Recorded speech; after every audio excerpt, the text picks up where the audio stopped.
following announcement has been paid for by Behind the Turnbuckle Plus, the new pod order.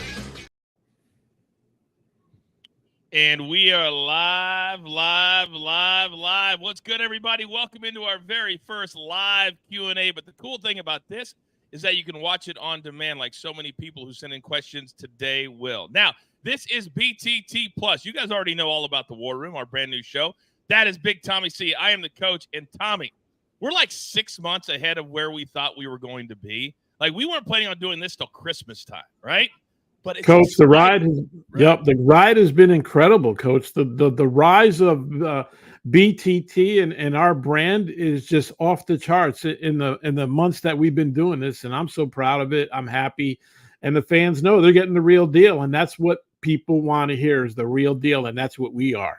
You're damn right. Now, we ask you on social media because we know that on a Tuesday night at 8 o'clock, and right now as we're just getting started, we've only been live for about a week, that we're going to grow as we grew the regular side. So what we did is we took a bunch of questions, Tommy, and if anybody does join us live and has a question there, we'll take those. But we have a bunch of questions to get to, and this is a space. We're going to do this once a month, maybe more if there's a demand for it, and it's just a place to ask any pro wrestling question that you might want to ask. So, Tommy, if you don't mind, this is like potpourri. I don't even know what the questions are. I love it. Yeah. This is all producer man, all right? I love it. I love it. So here we go. Producer man, please throw up our first question for me and Big Tommy C. What is the biggest difference between the WWE in 2024 and the WWE during your time, Tommy? That's easy for me, Coach. Back in the day when we were on the road and we did things, there was major kayfabe. That the illusion of pulling the curtain back has been pulled back at this day and age in 2024, where you hear wrestlers doing interviews, podcasts saying, "Oh, I knew when the finish was going to come. We had this many minutes." You would have never saw that happen in the 90s, Coach. It was the illusion of letting everybody know to be surprised what's going to happen, and they just given that little magic away. Kayfabe is gone, Coach. You can't even bring up kayfabe anymore because it's given away. It's given away by referees. It's given away by superstars. And that's the biggest difference for me in 2024 than when we were on the road. You were on a need-to-know basis of what was happening every week. And that's what I liked about it. But the magic seems to be gone a little bit when people give away, "Oh, this was the finish, and we were supposed to do this in interviews and everything like that." That's the biggest difference for me. There's a couple of things for me. The first one is we used to bitch and moan and complain about no time off. And we always said right after WrestleMania, make it like the Super Bowl, make it like the World Series. Give 2 or 3 weeks off for bodies to heal, for fans to miss it just a little bit. And Vince simply did not believe in that. Now, they still go 52 weeks a year, Tommy, but at least they give guys time off. Like right now, Roman Reigns is getting healthy. The Rock is gone for 4 months. You've got guys that you can take time off that aren't injured. That was a big thing. Remember that superstars used to get so scared that if they got hurt, they were going to be Wally pipped and not get their spot back. So that has been different. And to your point, I remember a meeting that we were sitting in that Vince got so pissed because it got out on the internet, which was new at the time, that Linda McMahon and Mick Foley were going to be surprises that night for SmackDown in Chicago. And I kept wondering, why would somebody give that away? Why would you ruin the illusion? And yes, to your point, in 2024, it's kind of like they've given the illusion away. And I hope there's fans out there that just watch it for what it is. Because right now it's really good. Yeah. But to your point, why would you want to know the finish? Right. Why would you want to know? Why would you want to know? Yep. All right, next question, producer man, throw it up there. All right, who was the best superstar? Oh, this is a good one that you have ever worked with. Tommy, who would be the best? Oh, it has to be John Cena. John Cena would come in. The first thing John Cena would do is come in the pre-tape room. He knew we had a ton of international stuff. We always had a ton of stuff that we had to do for England, Italy, Germany, and everybody's request was John Cena. He would come in there and do every one of them and be gracious about it. No doubt about it. John Cena was the best. And The Rock was good to a point also where he got so busy that he didn't do a lot of stuff backstage. But beyond a shadow of a doubt, it was John Cena. It's funny because as we're just thinking about these in real time, and we've had no preparation, which is awesome. The Rock was good until until he wasn't. And it wasn't a bad thing. He just was in such high demand. You couldn't get him in the pre-tapes room. If you had a request, Tommy, you better send it 2 or 3 weeks in advance, because it would take 2 or 3 weeks to get him into the room, do whatever you need to do. So he was great. Cena, I think Cena really loved being wanted.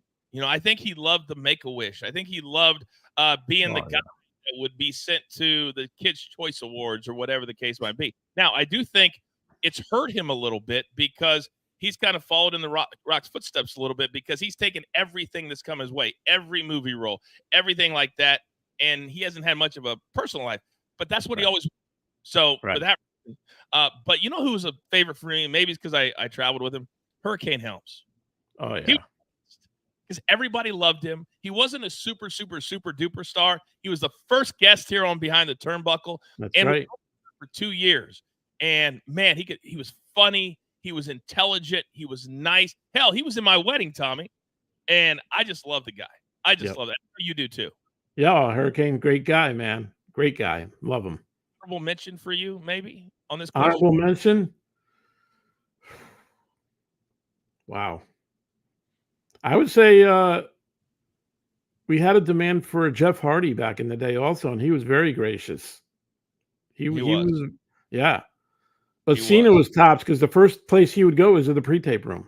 And I think he liked being with the regular guys, and he loved hanging out there. So, and who knew he was going to get as big as he was, and he got absolutely tremendously big. So, and he still came back there, and that's why he was my best. But Jeff Hardy, he did a lot for us too.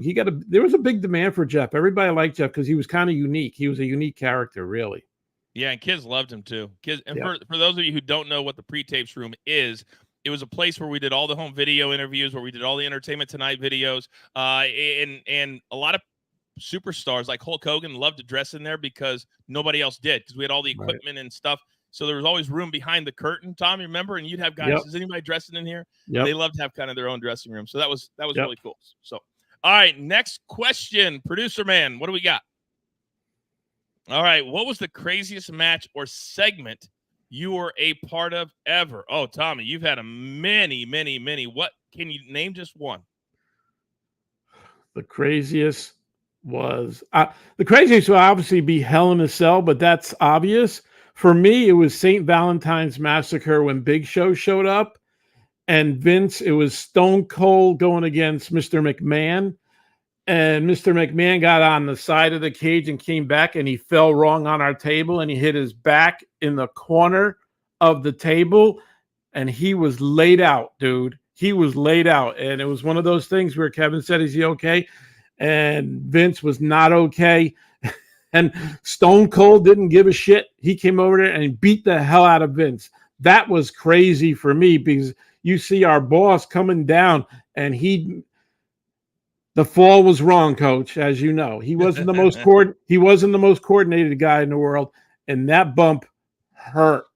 And Steve didn't care. Steve just beat the hell out of him. So that was crazy. Obvious for me, Hell in a Cell, Mick coming down, but that's too obvious for me. You know what I mean? So It was that table spot there that Vince didn't land on top of the table. He landed where the crease was, where it was very hard, and he was a hurting puppy.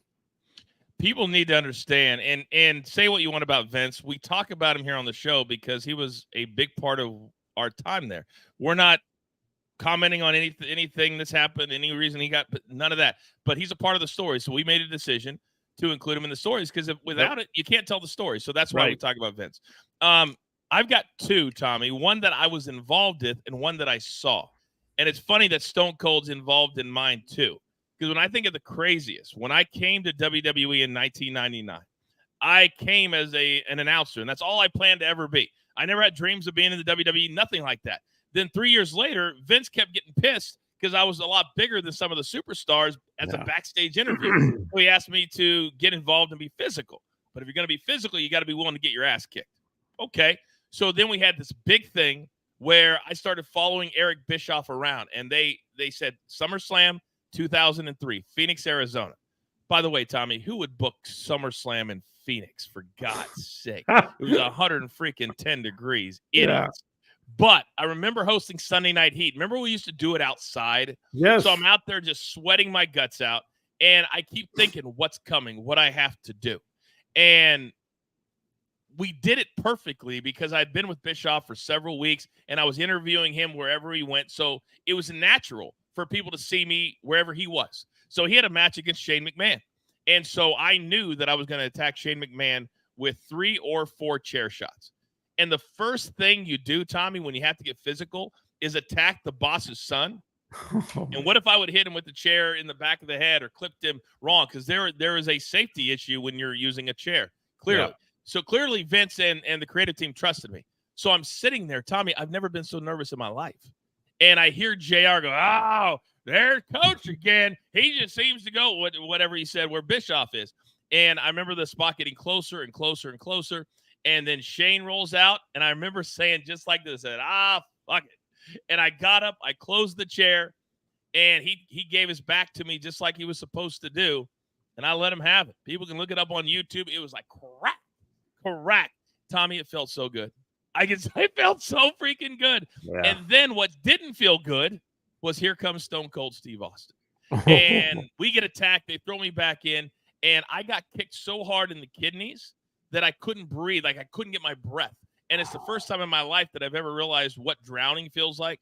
And I really remember thinking, is this how it ends? Am I going to get my breath? It was scary. But obviously my breath came back and we continued on. And I got back to the hotel that night, and the fans are like, we've never seen that. There's never been a heel turn by an announcer. And we loved it. Yeah. And that was great. And I remember thinking to myself, I got back to my room, I got a little bit emotional because I was like, man, they really let me do this. Yeah. And it was awesome.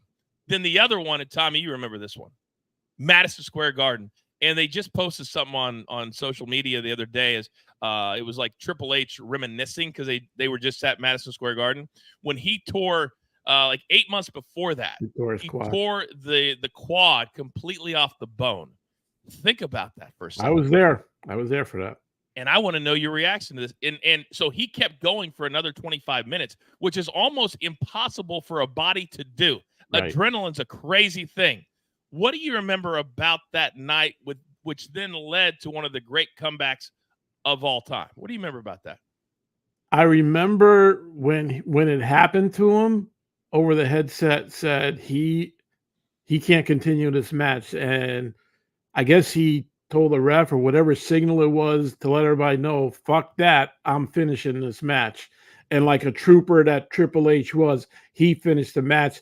And just by the headset banter going through, they couldn't believe that he was able to finish the match with his leg like that.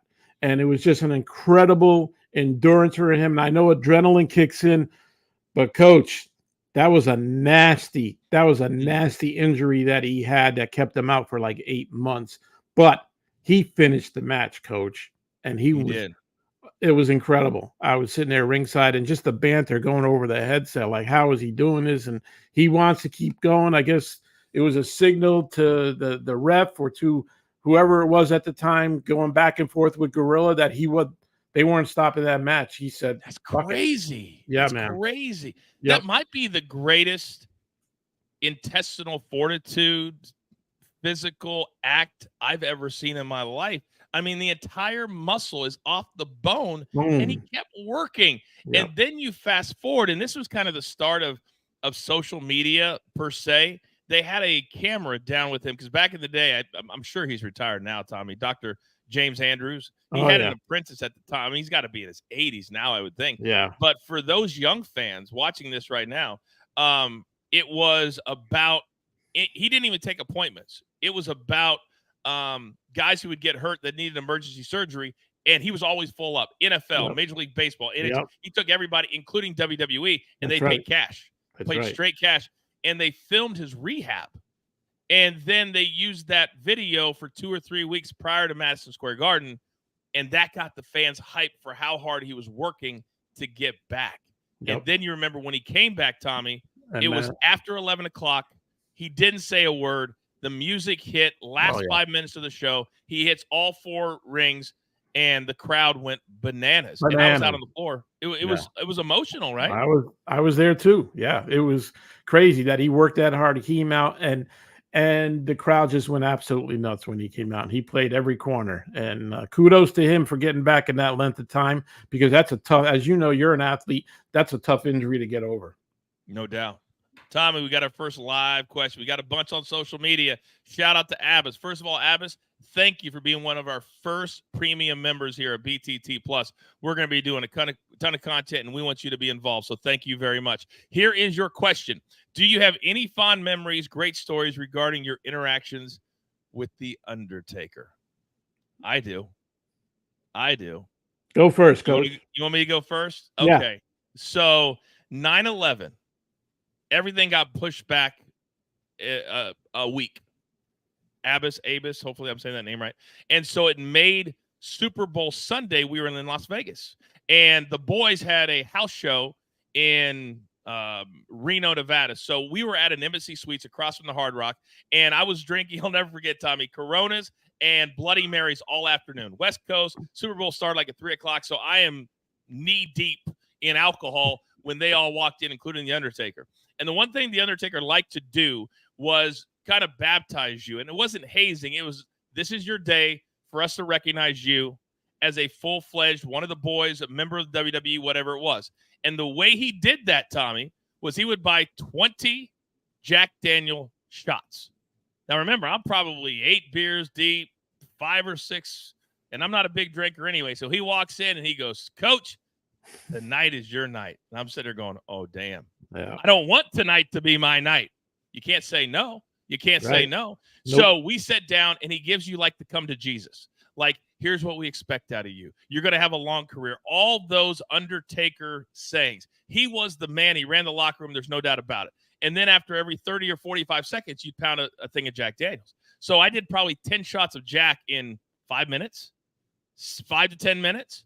So after it hit you, I couldn't even stand up. They had to carry me to my room the only time in my life. The next morning I get up, Tommy, and I get up and I slam right into the wall. I'm still drunk. And we had a show to do, right? And then LA was SmackDown for Tuesday, which was going to be the debut of the NWO, Scott Hall, Hulk Hogan, and Kevin Nash. So I remember going to the parking lot, and I get out of the car. Remember the UNLV arena, Thomas and Mack Center? So everybody stands out back, and they can, sign on. So I get out, and I'm by myself. And Tommy, I swear on my kids, I get out, and all of a sudden, when you're drunk and you have to throw up, and there's nothing you can do about it. So there had to be 100 people out there. Thank God there weren't a bunch of phones back then. And I just projectile vomited all over the parking lot of the Thomas and Mack Center. Oh. And I was like, I don't know how I'm going to get through this. So I went onto a bus all day. I had like 2 interviews, and I told them, come get me when you need me to work. Then I'm going to go back. So I made it through. But apparently during my drunken stupor, I slapped the Big Show 3 times the day before, like overhand slap.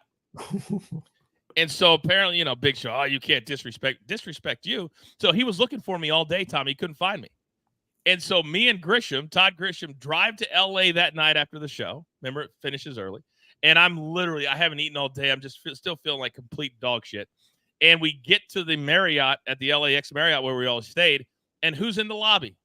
Big Show, Hulk Hogan, Scott Hall, Kevin Nash. Oh, and Big Show says, tomorrow, you're going to pay in the ring, 3 o'clock. You're going to take 3 chops with your shirt off. And I remember saying, damn Undertaker. And so luckily, the Big Show back then was very lazy. Very lazy. And so if you had something where you're supposed to meet and the other person didn't show up, you had 5 minutes and then it was over. That was our rule. Right. I showed up at 3 o'clock, ready to take my shirt off. Big Show's in catering playing dominoes. He lost track of time.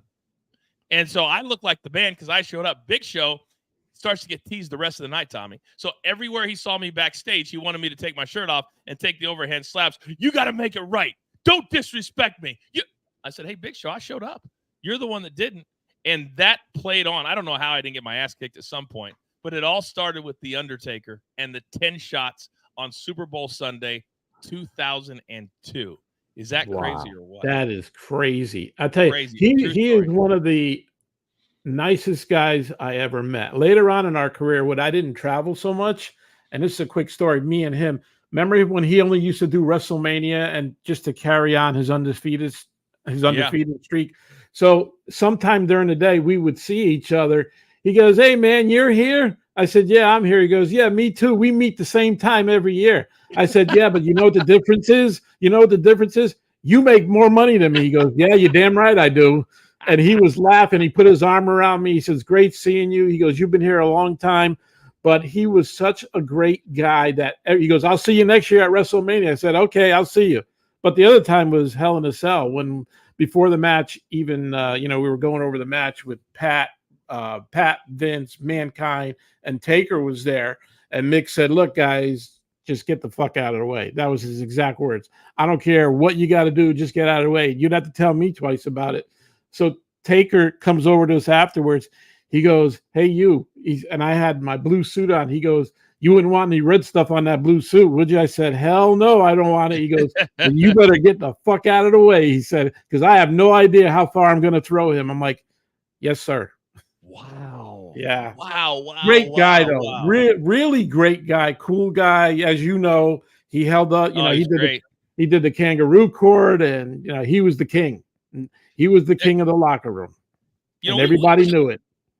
This is special. Amos, for you, I'm going to tell two more because we can do whatever we want. This is a storytelling show. Right. Probably. So there's another Undertaker story where for some reason, they wanted us all to get weighed. Okay. And they actually remember they did they made everything like stories into a cartoon for a while. They had like a series. Yeah. And this story was actually made into a cartoon because it was hilarious. So we had opened up a restaurant, remember WWF New York, and we did live shots from there for Monday Night Raw. We go, "Oh, look who's standing by in New York." And Big Show happened to be in New York for Monday Night Raw. So we were all in Texas somewhere. So we were all getting weighed. So Taker came up with this idea to run a pool for $10 a guess on how much the Big Show weighed because he was going to get weighed the next day at SmackDown. So that was kind of one of my side jobs, my side hustles, is I would run all the football pools on the road, right? So somebody comes in and goes, "Hey, Taker wants to see you." So I go in and he goes, "Hey, I want you to do a pool. Don't tell Big Show when he shows up, but $10 from each person." Tommy, we had 63 people. 63 people gave $10. So the pot was $630. All right. So we had this room that had the big scale and everything.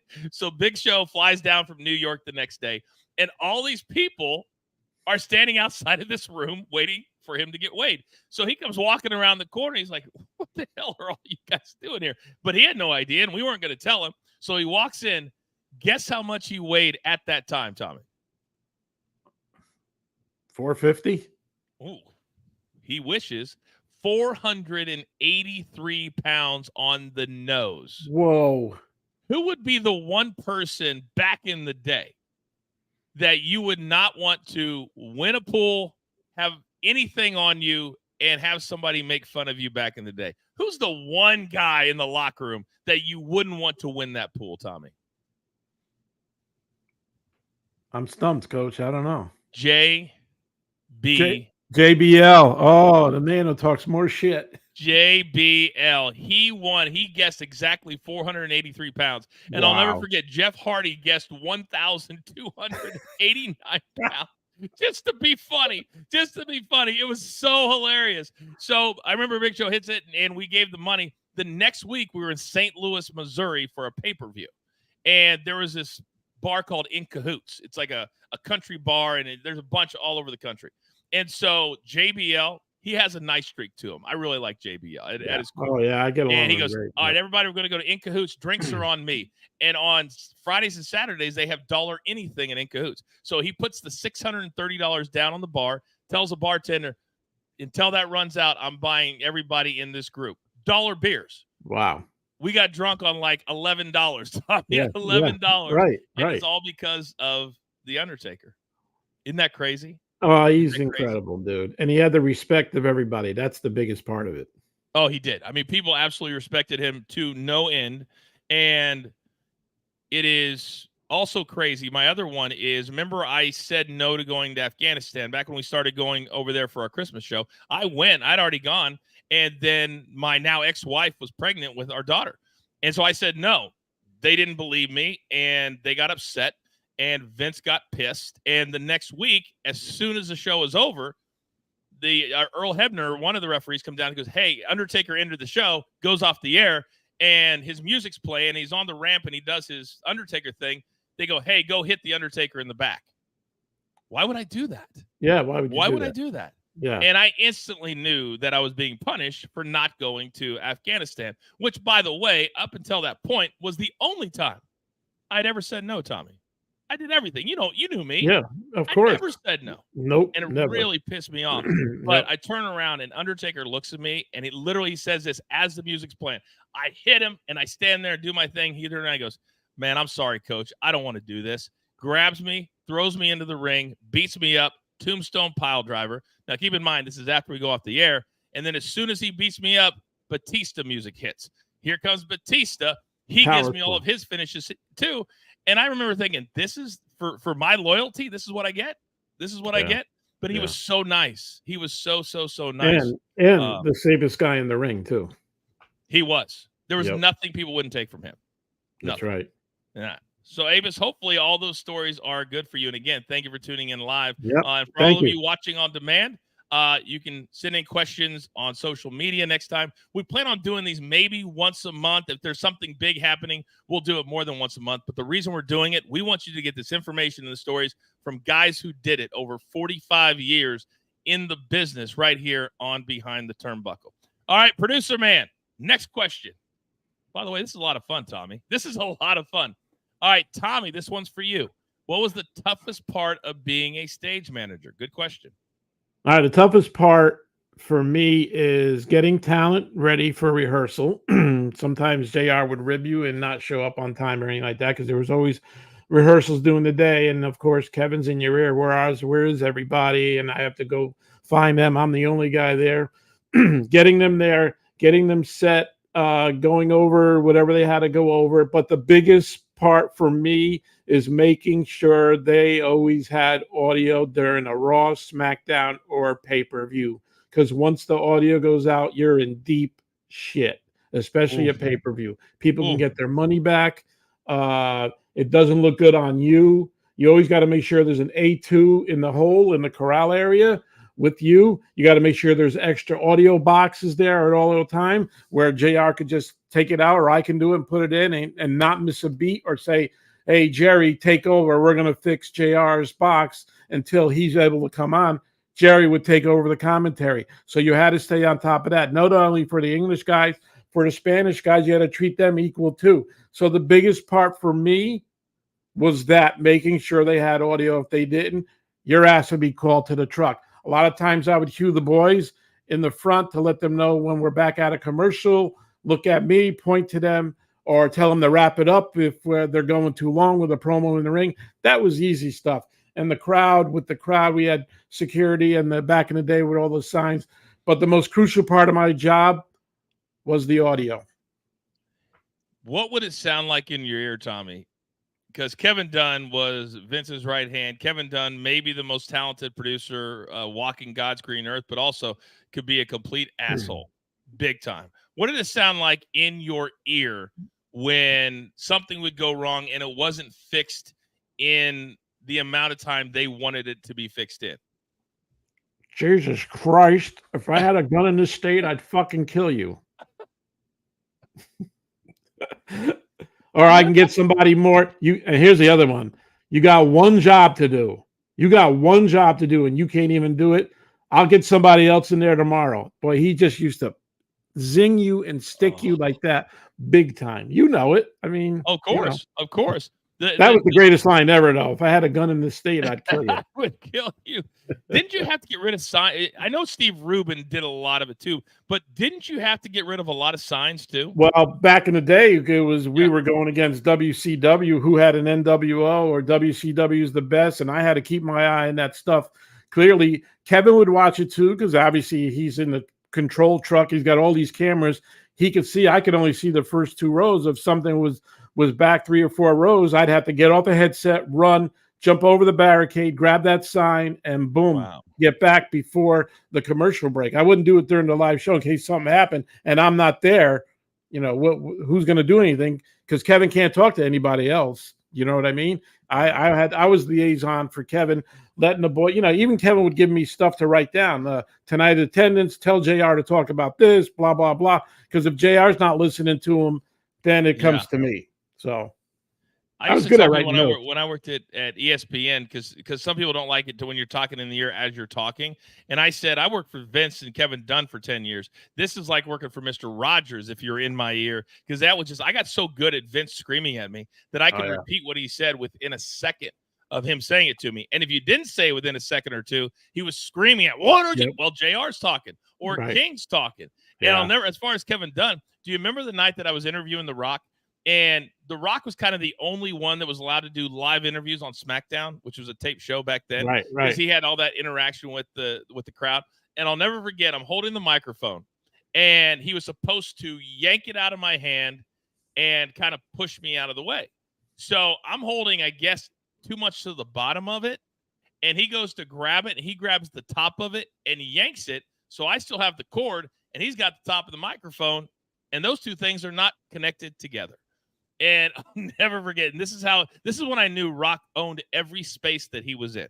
Didn't panic. In my ear, Kevin Dunn, put it back together. Put it back together. Put it back together. And The Rock, because everything goes well for The Rock, he simply grabs it out of my hand, takes it like this. See if we can see it. And just, it's like 3 prongs. So to be perfect and he just goes like this, and Tommy went perfectly together. I don't know how he did it. It just worked. And then he goes like this.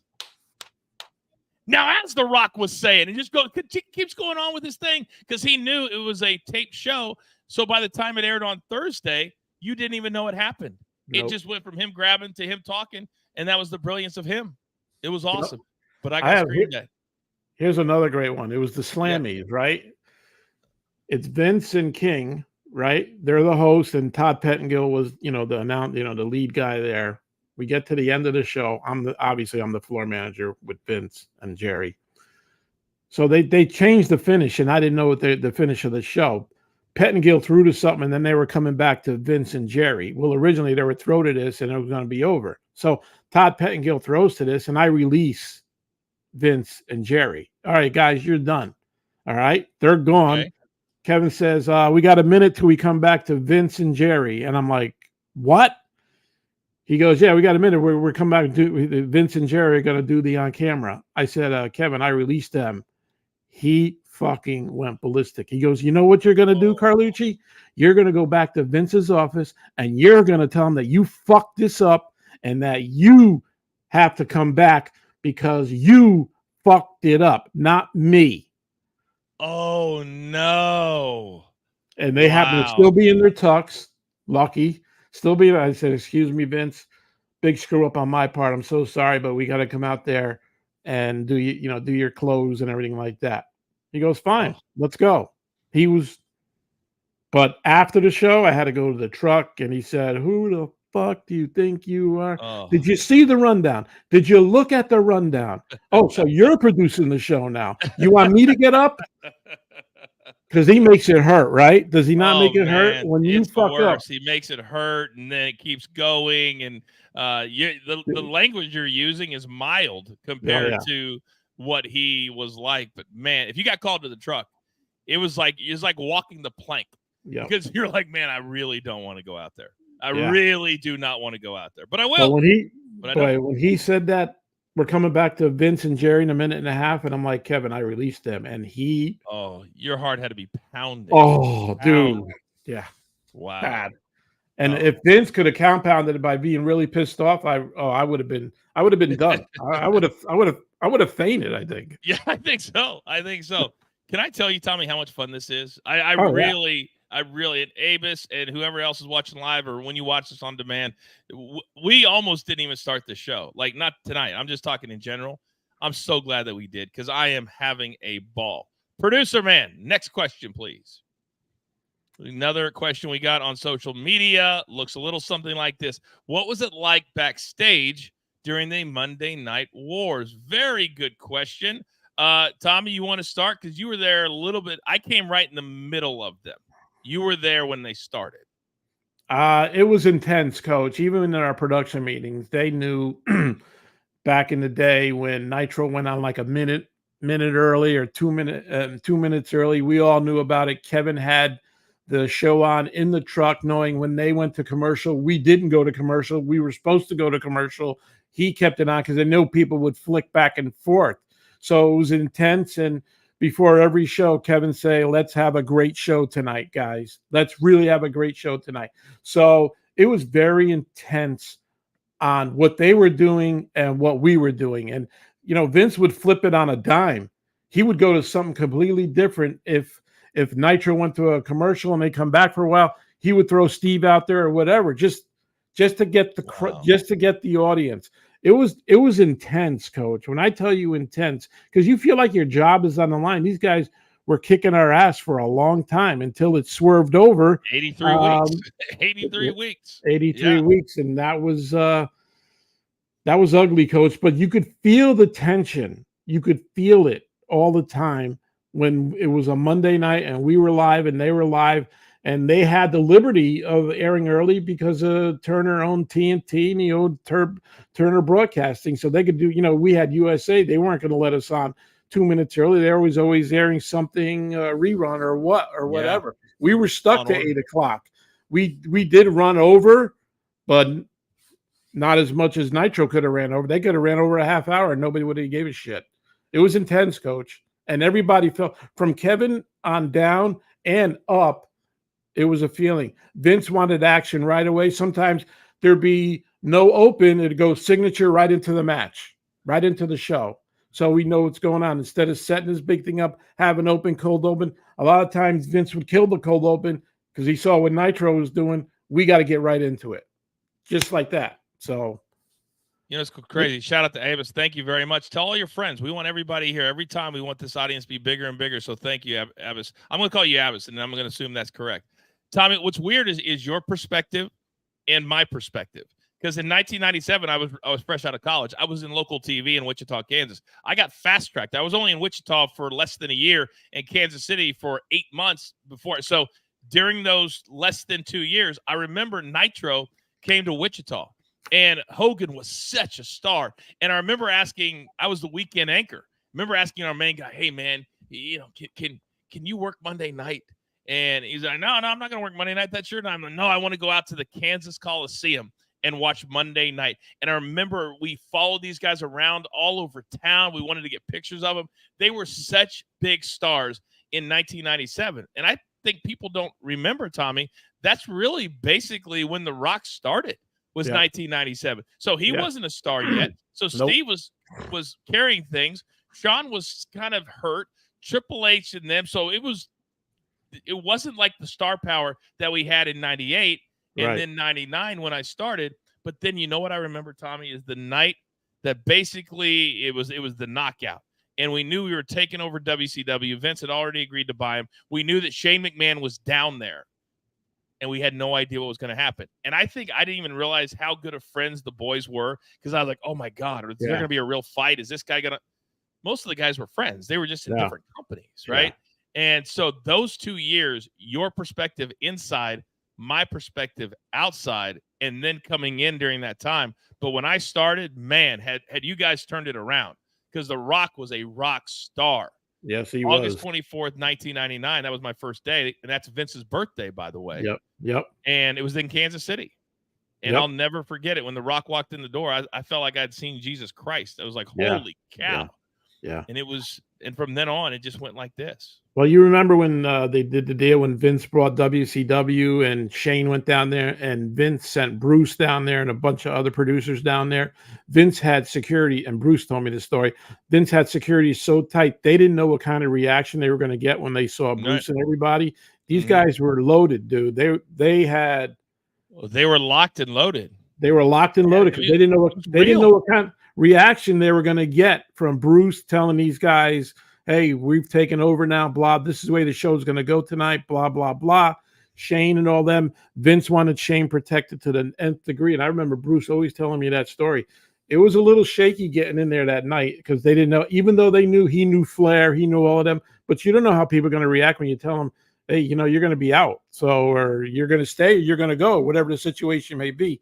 But Vince made sure security was there and they were locked and loaded, Coach. Wow. It was so intense. It kind of reminds me of the night of, we'll talk about it at another time, but the ECW in New York, I felt like I was going to get attacked there. And it was absolutely bananas how real, Tommy, everybody felt like that was. Yeah. It was absolutely banana land at that particular time. It really, really was. You All see, right. Next folks, hold on. You What? see, folks, that's the stuff you get from us. You can go to every podcast on TikTok, every Mickey Mouse guy on there. I watched the guy today talking about, oh, I think the contract's up for Peacock for WWE next year. He doesn't even know what the fuck he's talking about, folks. We know what we're talking about. We knew Bruce. We knew everybody. We're the real deal, goddammit. I love doing that. I know you do. I know you do.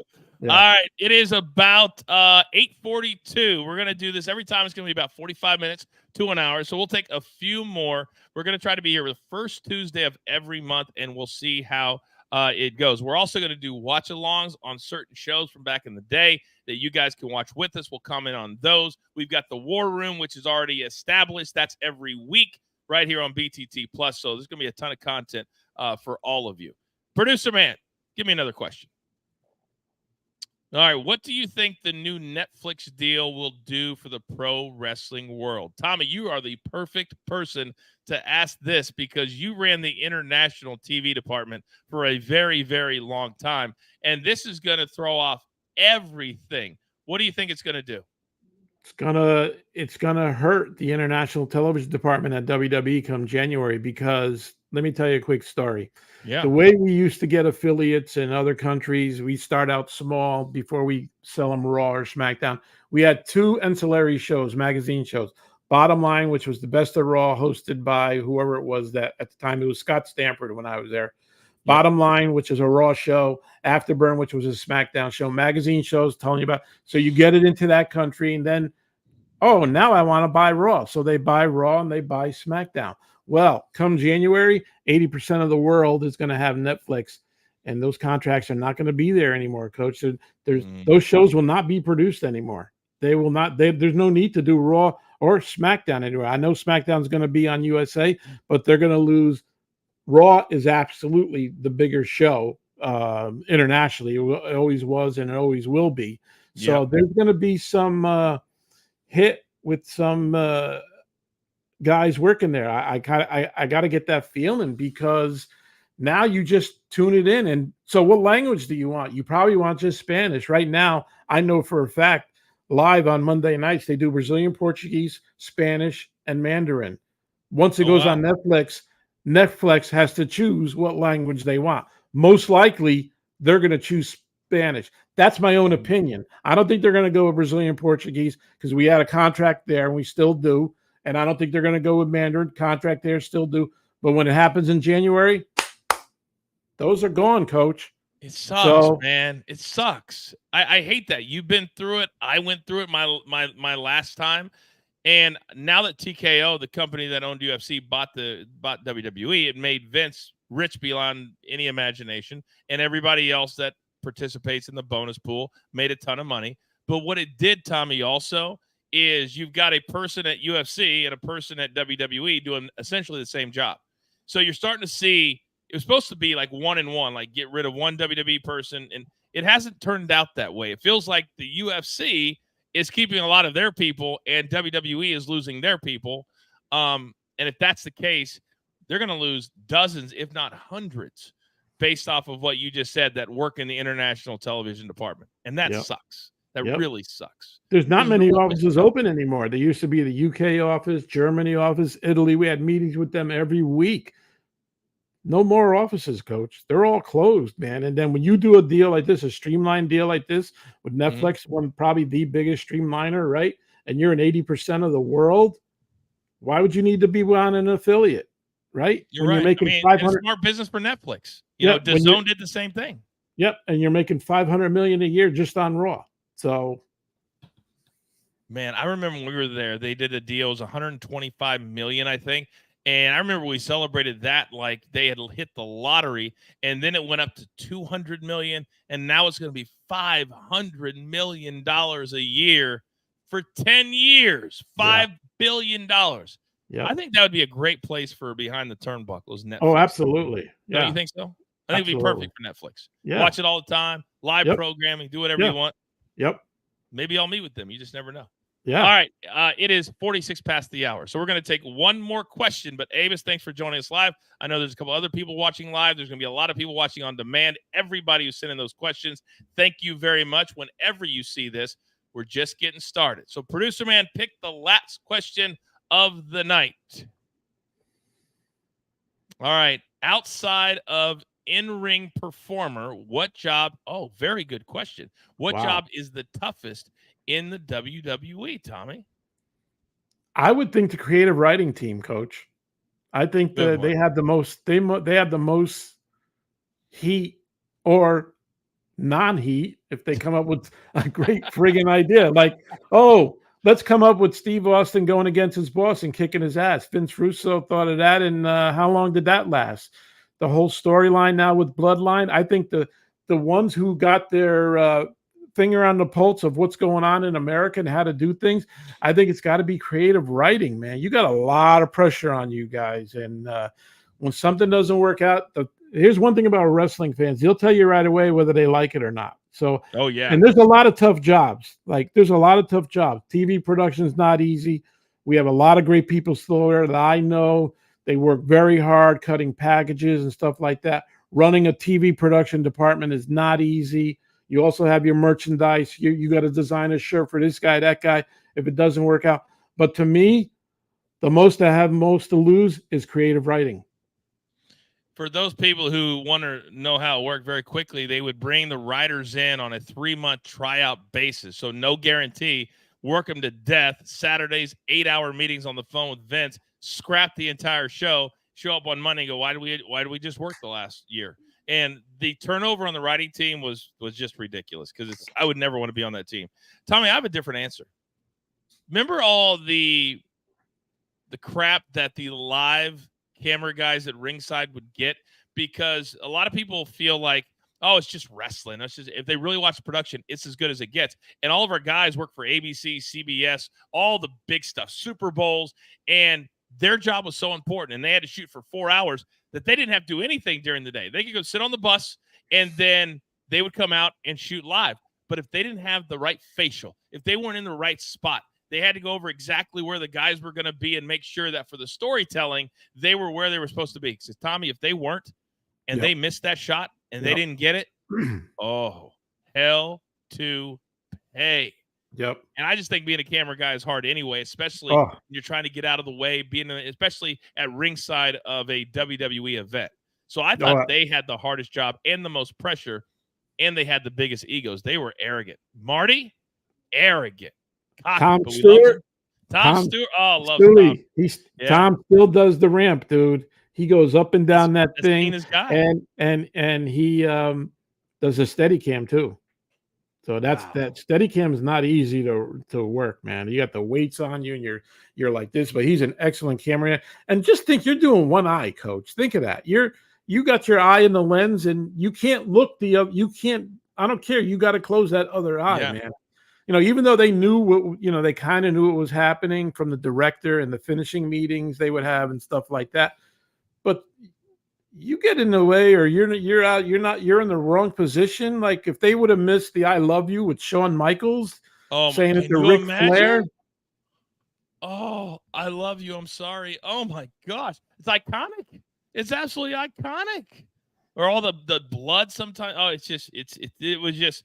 There's so much that goes into it all day. It took all day to put that production together. You know what they used to do? Remember when Raw used to be, when all the lights would go down, right?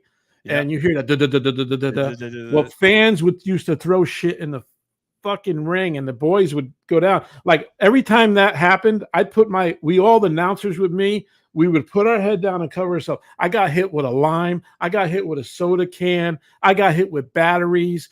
That was the most dangerous part of that job. When those lights went out, when it used to be Raw, when Raw was war, in the music, and that's when it's free for all. Everybody, I got hit with a fucking lime. I smelled like a friggin' 7-Up.